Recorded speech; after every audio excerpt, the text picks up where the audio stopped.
ಕಲಬುರಗಿಯಲ್ಲಿ ಖರ್ಗೆ ಅವರ ಅಳಿಯ 30,000ಕ್ಕೂ ಅಧಿಕ ಮತಗಳಿಂದ ಗೆದ್ದಿದ್ದಾರೆ ರಾಧಾಕೃಷ್ಣ ದೊಡ್ಡಮನಿ. ಅಷ್ಟರ ಮಟ್ಟಿಗೆ ಖರ್ಗೆ ಅವರಿಗೆ ಇದು ಸಂತೋಷದ ದಿನ. ಒಂದು NDIAಗೆ ಬಂದಿರುವಂಥ ಇದು ನಂಬರ್, ಎರಡನೇದು ಬಿಜೆಪಿ ಕಳ್ಕೊಂಡಿರೋ ರೀತಿ, ಮೂರನೇದು ಕಾಂಗ್ರೆಸ್ಗೆ 100 ಬರ್ತಾ ಇದೆ, 79 100 ಬರುತ್ತೆ ಅಂತ ಲೆಕ್ಕಾಚಾರದಲ್ಲಿ, ಮತ್ತು ಕೊನೆಗೆ ತಾವು ಸೋತಿದ್ದಂಥ ಕ್ಷೇತ್ರವನ್ನು ಅಳಿಯ ಉಳಿಸ್ಕೊಂಡಿದ್ದಾರೆ ಅನ್ನೋಂಥದ್ದು. ಖರ್ಗೆ ಅವರು ಬಹಳ ಭಾವನಾತ್ಮಕವಾಗೆಲ್ಲ ಅಲ್ಲಿ ಕ್ಯಾಂಪೇನನ್ನೆಲ್ಲ ಮಾಡಿದ್ರು. That's okay. ಹಂಗಾಗಿ ಈಗ ರಾಧಾಕೃಷ್ಣ ದೊಡ್ಡಮನಿ ಅವರಲ್ಲಿ ಗೆದ್ದಿದ್ದಾರೆ.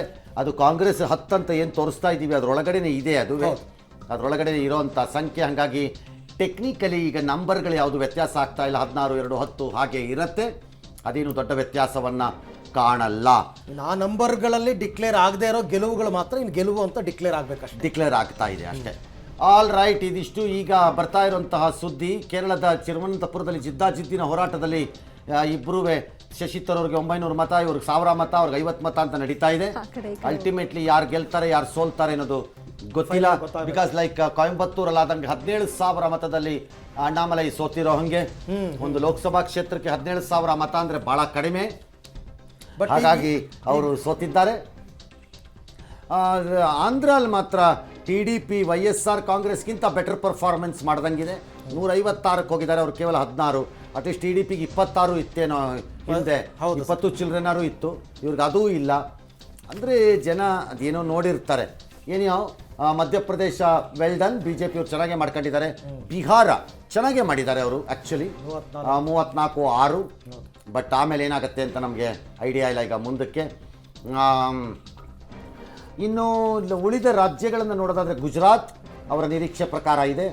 ರಾಜಸ್ಥಾನ ಕೈ ಕೊಟ್ಟಿದೆ, 5 ಸ್ಥಾನ, ಮಿನಿಮಮ್ 5 ಸ್ಥಾನ ಕೈ ಕೊಟ್ಟಿದೆ ಬಿಜೆಪಿಗೆ. 20 ಎಕ್ಸ್ಪೆಕ್ಟ್ ಮಾಡಿದ್ರು ಅವರು. ಹೌದು, ಮಿನಿಮಮ್ 5ರಿಂದ 6 ಸ್ಥಾನ ಅವರಿಗೆ ಕೈ ಕೊಟ್ಟಿದೆ. ಬಾರಾಮುಲ್ಲಾದಲ್ಲಿ ಒಮರ್ ಅಬ್ದುಲ್ಲಾ ಸೋತಿದ್ದಾರೆ. ಪಕ್ಷೇತರ ಅಭ್ಯರ್ಥಿ ಅಬ್ದುಲ್ ರಶೀದ್ ಗೆದ್ದಿದ್ದಾರೆ. ಬಾರಾಮುಲ್ಲಾದಲ್ಲಿ ಒಮರ್ ಅಬ್ದುಲ್ಲಾ ದೀರ್ಘಕಾಲ NC ನ್ಯಾಷನಲ್ ಕಾನ್ಫರೆನ್ಸು ತಂದೆ ಮಗ ಎಲ್ಲ ತಾತ ಎಲ್ಲ ಆಳ್ಕೊಂಬಂದವರು. ಈಗ ಅವರು ಸೋತಿದ್ದಾರೆ ಬಾರಾಮುಲ್ಲಾನಲ್ಲಿ. ಒಮರ್ ಅಬ್ದುಲ್ಲಾ ಸೋತಿದ್ದಾರೆ. ಪಕ್ಷೇತರ ಅಭ್ಯರ್ಥಿ ಅಬ್ದುಲ್ ರಶೀದ್ ಅವರು ಗೆದ್ದಿದ್ದಾರೆ. ಜನ ನಿಮ್ಮ ಸವಾಸನೆ ಬೇಡ ಹೋಗರಿತ್ಲ ಕಡೆಗೆ ಅಂತ. ಬಟ್ ಜಮ್ಮು ಕಾಶ್ಮೀರದಲ್ಲಿ ಸರ್, ಇವೊಂದು 370 ಆರ್ಟಿಕಲ್ ತೆಗೆದರೂ ಕೂಡ BJP ಅಥವಾ NDAಗೇನು ಸಪೋರ್ಟ್ ಮಾಡಿಲ್ಲ ಅಲ್ಲಿನ ಜನ.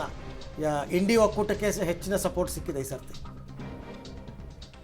ಮುಸ್ಲಿಮ್ಸ್ ಓಟ್ ಹಾಕಿರ್ತಾರೆ ಅಲ್ಲಿ. ಅಲ್ಲ ಅಂದರೆ 370 ತೆಗೆದಿದ್ದು ಕೆಲವರು ಅಲ್ಲಿ ತುಂಬ ಖುಷಿಯಾಗಿ ಒಪ್ಕೊಂಡ್ರು ಅಂತ ಇದ್ರು ಕೂಡ. ಯಾರು? ಪಂಡಿತ್ ಜನಾಂಗದವರು ಅವರೆಲ್ಲರೂ ಕೂಡ. ಜಮ್ಮುನಲ್ಲಿ, ಕಾಶ್ಮೀರ, ಜಮ್ಮುನಲ್ಲಿ. Jammu all right. ಅಲ್ಲ, ಜಮ್ಮುನಲ್ಲಿ ಒಂದಷ್ಟು ಜನ ಇರ್ತಾರೆ, ಬಟ್ ಬೇರೆ ಜನನೂ ಇರ್ತಾರಲ್ಲ ಅಲ್ಲಿ. All right. ಬಾರಾಮುಲ್ಲಾನಲ್ಲಿ ಪಕ್ಷೇತರ ಅಭ್ಯರ್ಥಿ ರಶೀದ್ಗೆ ಗೆಲುವಾಗಿದೆ. ಜಮ್ಮು ಕಾಶ್ಮೀರದ ಕತೆ ಅದು. ದಟ್ಸ್ ಓಕೆ, ಅಲ್ಲಿ ಅದು ಆಗೋಗಿರುತ್ತೆ, ಇನ್ನೇನು ಮಾಡೋಕ್ಕಾಗಲ್ಲ. ಇವಾಗ NDAಗೆ 22 ಇದೆ, YSR 3 ಇದೆ ಮಾತ್ರ ಆಂಧ್ರ ಪ್ರದೇಶದಲ್ಲಿ. ಅಂದರೆ 22 ಸ್ಥಾನಗಳನ್ನು ಹಿಡ್ಕೊಂಡಿರೋಂಥ NDA ಒಂದೇ ಅಲ್ಲ ಅಲ್ಲಿ NDAನೂ ಇದೆ, ಜನಸೇನಾನೂ ಇದೆ, ಮತ್ತು BJPನೂ ಇದೆ ಅದರಲ್ಲಿ. ಅದರಲ್ಲಿ 15 ಸ್ಥಾನ TDPಗೆ ಇರಬೇಕು. ಗೊತ್ತಿಲ್ಲ. ಕೇರಳದಲ್ಲಿ 2 ಅಂತ ಕಾಣಿಸ್ತಿದ್ದಾರೆ, ಒಂದೇ. ಹೈದರಾಬಾದ್ನಲ್ಲಿ OIC ಮುನ್ನಡೆಯನ್ನು ಪಡ್ಕೊಂಡಿದ್ದಾರೆ. 2 ಲಕ್ಷಕ್ಕೂ ಅಧಿಕಗಳ ಮತಗಳ ಭಾರಿ ಮುನ್ನಡೆಯನ್ನು ಪಡ್ಕೊಂಡಿದ್ದಾರೆ. ಒಂದು ಹಂತದಲ್ಲಿ ಅವ್ರನ್ನ ಹೆದರಿಸಿದ್ರು, ಹೆದರಿಸೋ ಪರಿಸ್ಥಿತಿ ಬಂದಿತ್ತು. ಸೋಲ್ಸ್ ಮನೆಗೆ ಕಳಿಸ್ತೀವಿ ನೋಡಿ ನಿಮ್ಮನ್ನು ಏನೋ ಥರ, ಹಂಗಾದಂಗಿಲ್ಲ ಅಲ್ಲಿ. ಮುಸ್ಲಿಮರು ಅವರ ಕೈ ಬಿಟ್ಟಂಗಿಲ್ಲ.